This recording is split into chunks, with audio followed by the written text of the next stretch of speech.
નમસ્કાર મિત્રો, અમારા નવા વિડીયોમાં આપ સૌનું હાર્દિક સ્વાગત છે. મિત્રો, આજે આપણે વાત કરીશું એક રૂપા નામ બદલ્યું કે આખા સભાગૃહમાં ધીમો ધીમો ગણગણાટ ચાલુ થઈ ગયો. ગણગણાટે ધીરે ધીરે કોલાહલનું રૂપ લઈ લીધું. ખુરશીમાં બેઠેલા ટોળામાંથી વિરોધના સૂર ઉઠવા લાગ્યા. પોતાની જાતને પ્રતિષ્ઠિત અને ચારિત્રવાન સમજતી બે ચાર સ્ત્રીઓ સ્ટેજ સુધી પહોંચી ગઈ અને કહેવા લાગી કે રૂપાને અમે ક્યારેય આ સન્માન લેવા નહીં દઈએ. એક બદચલન સ્ત્રીને આ સભાગૃહમાં આવવાની જ છૂટ ના હોય અને તમે તો એનું સન્માન કરવા માંગો છો. આનાથી સમાજમાં ખોટો દાખલો બેસશે.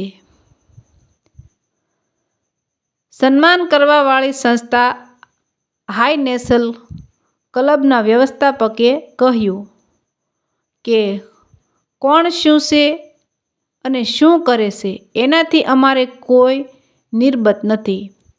અમારા માપદંડ પ્રમાણે જે સ્ત્રીએ એકલા હાથે પોતાના બાળકને આપ બળે ભણાવી ગણાવીને મોટો કર્યો હોય એનું સન્માન કરવાનું છે અને રૂપા એ તો એના દીકરાને ડૉક્ટર બનાવ્યો છે એટલે એ સન્માનની અધિકારી તો છે જ.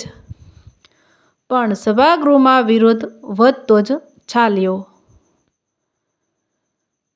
છેવટે રૂપા પોતાની જગ્યાએથી ઊભી થઈ.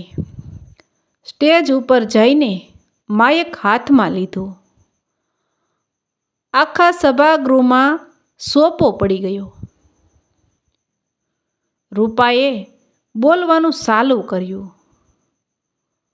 હું રૂપા, હા રૂપા, એક બદનચલની સ્ત્રી અને આખા સભાગૃહમાં પોકારી પોકારીને કહું છું હું બદચલન છું.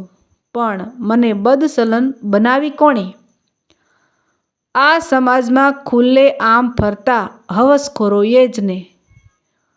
આ ચારિત્રનો અંચળો ઓઢીને ફરતી સ્ત્રીઓએ જ ને. તો સાંભળો મારી વાત. આજથી 25 વર્ષ પહેલાં હું પણ એક કોડભરી કન્યા હતી. સુંદર, સુશીલ અને ચારિત્રવાન રૂપા. પપ્પાએ પસંદ કરેલા ખાનદાન ઘરના નમાલા મૂર્તિયા જોડે પરણીને સાસરે આવી. શરૂઆતમાં તો 2-4 વર્ષ બધું સારું ચાલ્યું.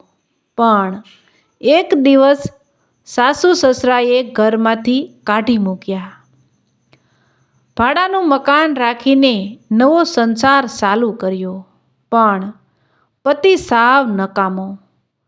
કંઈ કામ ધંધો આવડે નહીં અને જે ધંધો કરે એમાં નુકસાન કરીને જ આવે.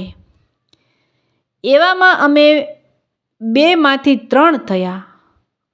આર્થિક બદહાલી એ ઘરનો બરાબર ભરડો લઈ લીધો અને એક દિવસ મારો પતિ અમને બંનેને મૂકીને ભાગી ગયો. મારી હાલત ખૂબ ખરાબ થઈ ગઈ. ઘરનો ખર્ચ અને છોકરાને ઉછેરવાની જવાબદારી મારી ઉપર આવી પડી. મા બાપ પણ ભગવાનના ઘરે પહોંચી ગયા હતા. એક ભાઈ એનું માંડ માંડ પૂરું કરતો હતો, છતાંય એની શક્તિ પ્રમાણે મદદ કરતો રહેતો. સમાજસેવક તરીકે ઓળખાતા કેટલાય પાસે જઈને મેં કામની માંગણી કરી પણ એ કોઈએ મને મદદ ના કરી અને જે તૈયાર થયા એમને મારા કામ કરતા શરીરમાં વધારે રસ હતો. એવા સમયે મારા પતિનો એક મિત્ર અશોક અમારી વહારે આવ્યો. એણે અમારી ખૂબ મદદ કરી. એ મને સાચા હૃદયથી મદદ કરતો હતો. એની સજ્જનતા જોઈને હું એને પ્રેમ કરવા લાગી. ધીરે ધીરે અમે બધી જ સીમા ઓળંગી ગયા. વર્ષોની દેહની ભૂખ અને આર્થિક તંગી આગળ હું મજબૂર બની ગઈ. બસ આ જ મારા પતનની શરૂઆત માની લો. સજ્જન પણ આખરે તો લંપટ પુરુષ જ નીકળ્યો. થોડા વર્ષ મારો ઉપયોગ કરીને પછી એણે મને બ્લેકમેલ કરવાનું ચાલુ કર્યું. એટલે હું સમાજના એક આગેવાનને લઈને પોલીસ સ્ટેશન ગઈ. એની વિરુદ્ધ ફરિયાદ નોંધાવી. એટલે સમાજ મને હળધૂત કરવા લાગ્યો. મને બદનચલ ચીતરવામાં આવી.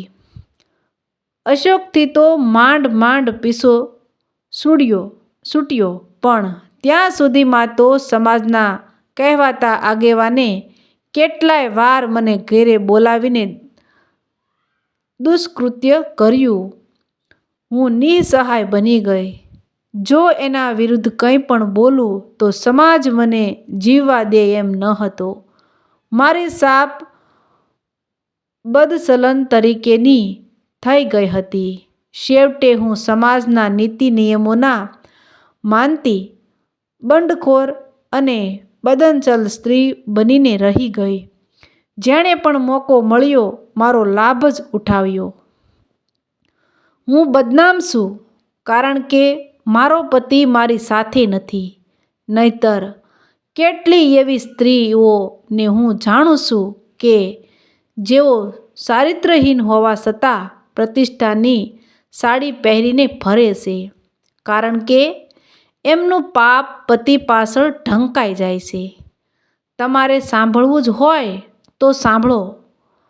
આ મારો જોર જોરથી વિરોધ કરનાર સાવિત્રીબેનના ઘરે એના પિતાના